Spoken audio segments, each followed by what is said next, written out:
only 2 days in, but the wide receivers looked like they were pretty aggressive and playing well today. What's kind of your early impressions so far? Yeah, they did a nice job. Day two of camp, obviously, things are still really fresh and active, and that's what you want to see. They did such a good job coming out of a player-led summer. I think you can see some of the benefits of that. But all those guys are asked to be, getting pushed and asked to be aggressive, and they did a nice job.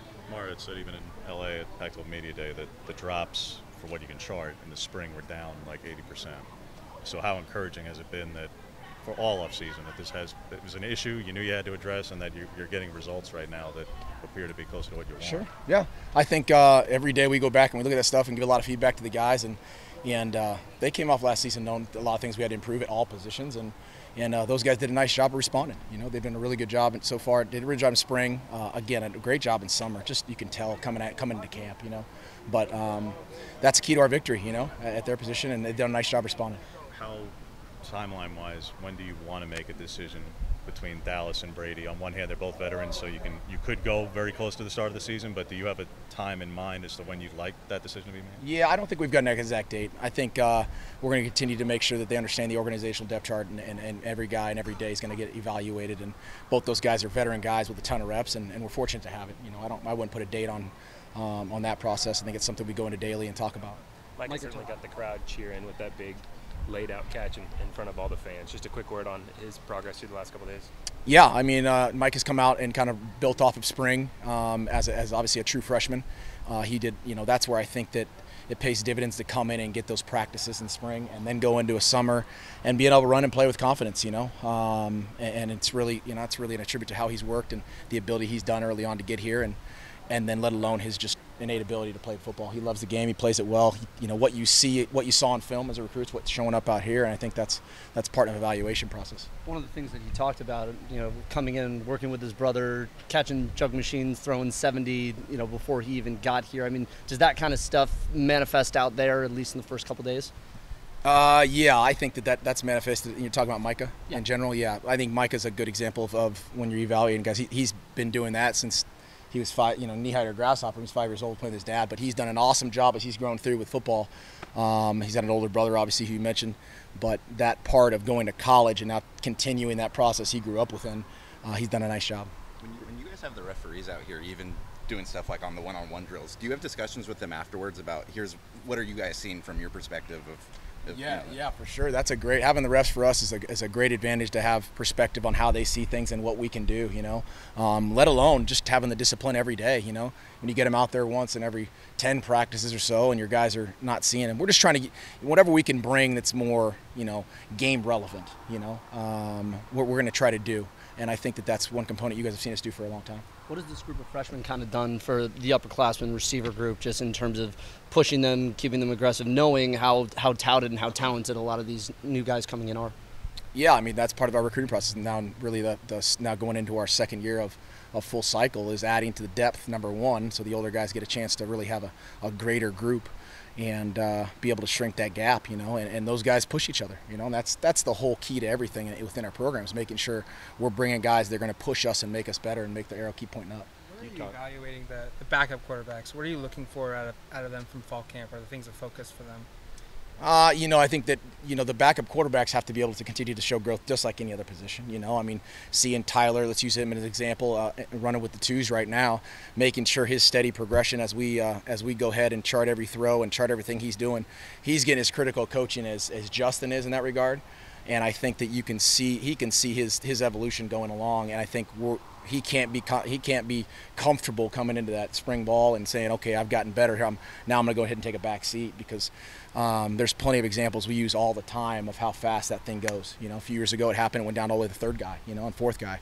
And he understands that. He's a mature kid, and it's obviously a tribute to kind of how he's gone about his work, and he shows steady growth, and we talk about it every day. When Verdell's reps are managed as a whole in practice, and understandably so, but when he does get out there and he consistently is breaking big runs, is that a little level of assurance that that guy who is that talented is still he's bringing it at that level, even in managed reps in practice. Yeah, I mean that's really our expectations now, right? I mean, you see what guys can do, you see how their ability can be, and we've got to make sure that those guys understand that there's a standard that we have. CJ's example of being the guy we know who can break some big runs. If he's got a chance in practice to do it, we expect to see it, and he continues to show that, and that's a great deal. We believe if we see it once, we can do it again. So we've got to make sure that we continue to press the gas there and keep it on him. You normally have a guy at each position, where he comes back, what their role's going to be. It seems like receiver this year. I mean, this camp really is important in terms of these guys could fill any kind of role right now.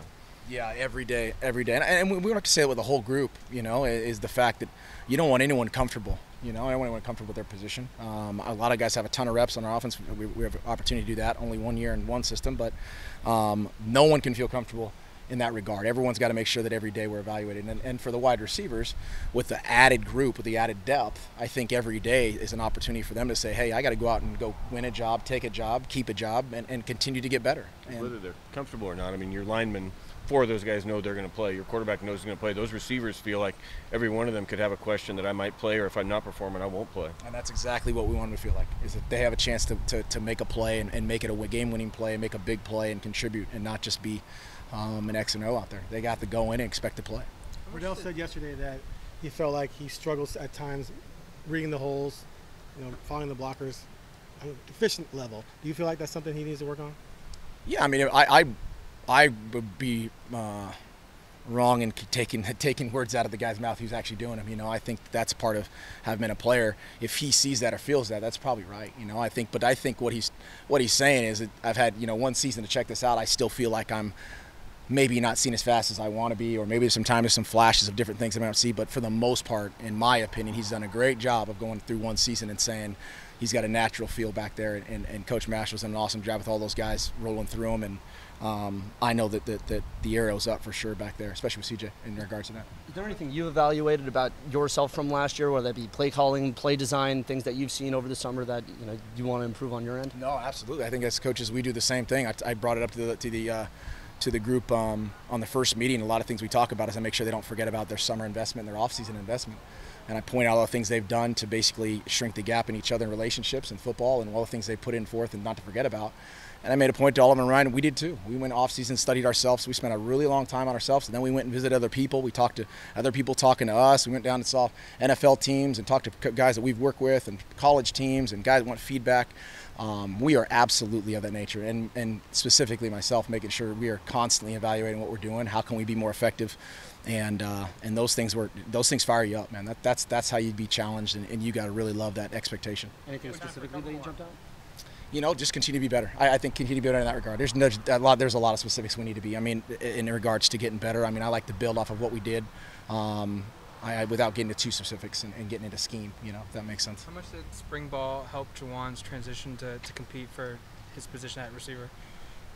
Well, I mean, just like anything else, he had an opportunity to get in here for 15 practices and get a jump, and I think that's huge. They can see it paying dividends, let alone he was kind of a mature kid who's played football before. So that part about it the lights weren't that bright, but more than anything was just understanding. He did an awesome job, and I think he's propelled himself in position to make some big impact. Mario talked about, and so did Kevin Sumlin and some other folks who had faced Auburn's defense over the years offensively, that they just are schematically. Kevin Steele's different compared to anything that you see out here, certainly from where you came from elsewhere in the Big 12. Over your summer preparation and watching them, beyond their skill and talent, which is evident, how different are they? Do you have to approach this preparation for this game eventually a little bit different because schematically they're different than teams you face? Yeah, and to be frank, I mean, at this point after practice too, I haven't thought about to bench any of our opponents. We've poured some notes in the summer and have been done and took a good step forward in evaluating some of the guys we've played, let alone who we play. But at that point, we really have not even thought two bits about it. Right now, I'm just so focused on our identity and our principles and our offense. And what we need to do and communicate effectively for our offense. I couldn't really, I'm not going to comment much on Auburn right now. Last one. Who taught you how to recruit? Like who most influential in your career and just kind of learning that trade and how to be most effective with it? I think, to be honest, it's probably a culmination. A lot of people you're around, you pick up little things from a lot of people, minus, or I should say plus the things you naturally have. I think that Dick Tomey is probably one of the biggest influences all I've ever had for coaching, and he's the most, rest in peace, he's the most human part of everything I'm try to do socially, let alone professionally. And I think that part pays dividends in recruiting. I don't know if it pays dividends for everybody else, but I know for me, being the human approach to people and having a real conversation that's valuable and engaging goes a long ways. And I think that that's what a lot of our coaches are doing, and I think a lot of our staff does, and we believe in that.